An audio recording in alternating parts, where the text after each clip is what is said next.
she wants to know, is this going to be the end then of free TV? Because what if some people can't afford? It's not on a monthly basis. It's a one-time cost, like buying a TV.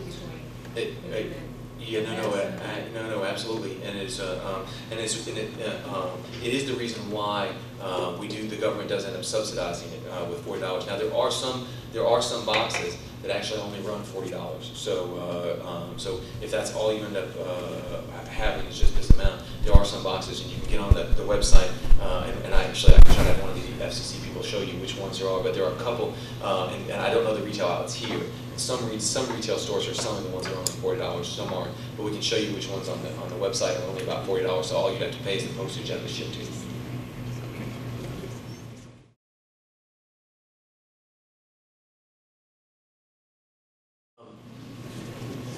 Let me answer the reason in a couple ways. First, the reason to go from analog to digital, in general, I think the viewers have some of the same benefits as why you went from black and white to color.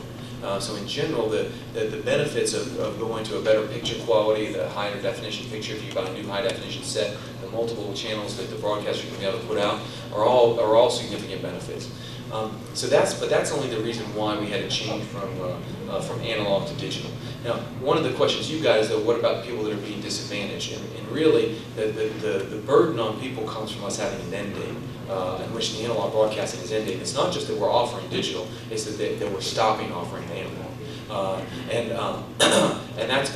So if you think about it from the black and white and color change, in that instance, the broadcasters didn't stop at some point broadcasting black and white to turn off those old TVs. The people just bought new TVs that all had color, so it was a slower transition. The government decided, and Congress decided, your local state, your local congressman, your Washington congressmen and senators passed a law that said we were going to have an end date on a specific date, and they did it for two reasons. One was because they did think it was important to provide public safety with some additional spectrum, and we didn't have any to give the local police and local fire departments.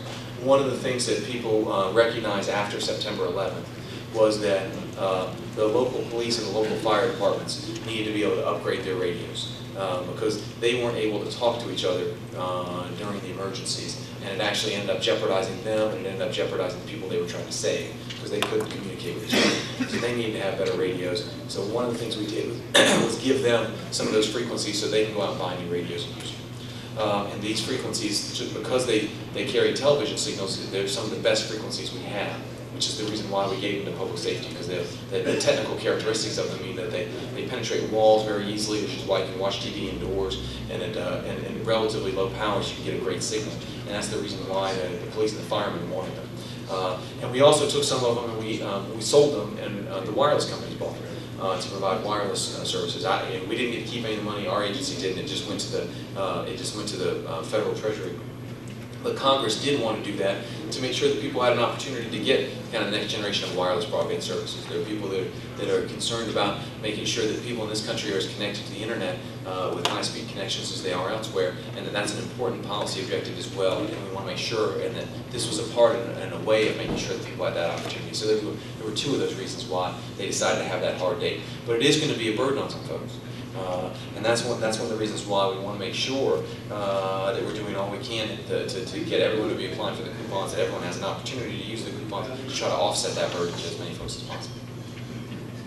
When I did the man standing up right here. Well, when Congress passed the law that said that this was the date that all the broadcasters had to change, they also established this coupon program, and they said that they had to expire after 90 days. So they made that decision.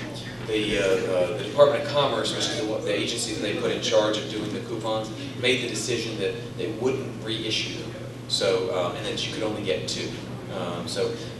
Congress made the decision on the expiration date after 90 days, and the other government agency said each household could only get two, and that they wouldn't be giving you another one. And that's been one of the big concerns that lots of people have ended up having. And I actually will tell you I agree with some of the concerns, and indeed the coupon program probably doesn't have enough money in it. I've actually been telling people for a while that I think they need to put more money in the coupon program. There was an announcement yesterday that said that they may not be able to send out any more in the mail for a few weeks. Congress is looking at giving them more money for the coupon program to make sure there's enough money in there. So this is one of the things that I want to that I think that Congress is working on now, trying to end up addressing some of the issues, but not all of them. And that's one of the reasons why my practical advice to you all is, if you've got problems, if you ordered one that expired, or if you ordered it and they said they mailed it to you but you can't find it and you never got it, that's why I was telling you that my best advice to you would be to get somebody else to order for you. This is fake. Okay. This is what? This is fake. I thought this is the easiest way for anybody to make a copy of a piece of paper, even if you sent it to the variety boards, the cities, commissioners. You know, funding could have came with inside instead of outside. You know, I'm thinking that should not have been a problem. You know, I mean, if we voted in Congress to say, okay, well, this is a problem. You know, to me, it shouldn't be a problem. One piece of paper so everybody has a copy of it. Everyone can end up having an application, but you're right. But getting these, it's been more challenging, and I agree that there's some problems with it. I'm just trying to give you the best practical advice I can give you right now. But I think that one of the things that Congress should be doing, I know they're looking at, is whether they're going to give more money to the program. I think that's a critical thing for them to do. Should we talk to our officials about? Absolutely, you should talk to your local officials and your members of Congress that have been elected, your congressmen and your senators, and tell them that you're concerned about this and the limitations that have been put on the program. I can't change those. Those aren't something I can change. So I'm just trying to describe it to you so that you understand it, so you don't get caught by it. But yes, absolutely, that's what you should talk to. So if I'm working on organizing this and still my board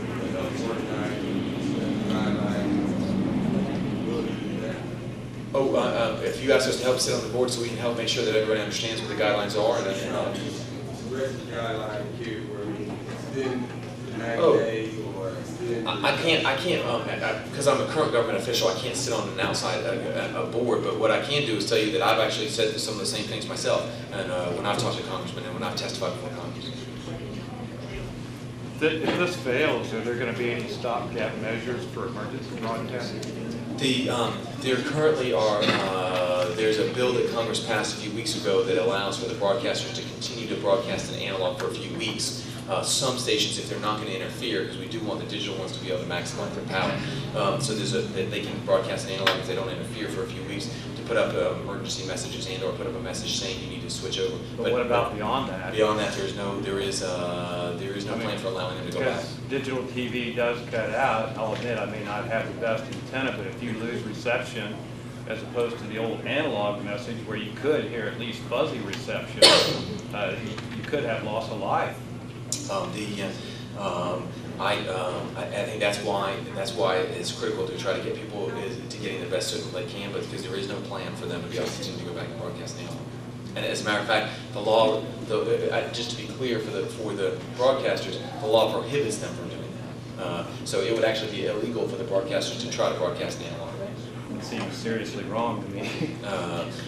Well, listen, and that's the reason why I wanted to stress that your local broadcasters are doing a lot. They're putting a lot of resources in and trying to make this transition. And this is not, and I can tell you, I mean, they can speak for themselves, but I'm not sure that they would say their choice would be just to cut it off automatically on February 17th. They probably prefer to be able to try to end it and serve, but they're actually not allowed to unless Congress changed the law. So if they're not doing it, it's not because they wouldn't want to. They're just not allowed to. Okay. Then it'll switch to 2, 1, 2. Channel 2, 1, channel 2, 2. Yeah. Then it'll leave off there and go to 45 the same way, 1 and 2. What's the trouble there, you see? That it's not one single picture, like 722. No, you know what that is actually you're getting some additional channels. So what that is that when it goes 2, 1, and 2, 2, what that means is that they're actually giving you, not just on channel 2, they're not just giving you one channel anymore, they're giving you 2 of them. And you should be able to watch 2 pictures, and they'll have 2 different programs sometimes. You'll be able to watch different things. If you take on 16, you go from 1 to 6. 1, 2, 3, same 16. On down to 6, and then it'll switch over to 7 maybe. 7, 1, 7, 2, and then it'll switch over to 45 same way. I just want to write something. Well, they're trying to actually just give you more free programming. That's all. They're just trying to give you an additional.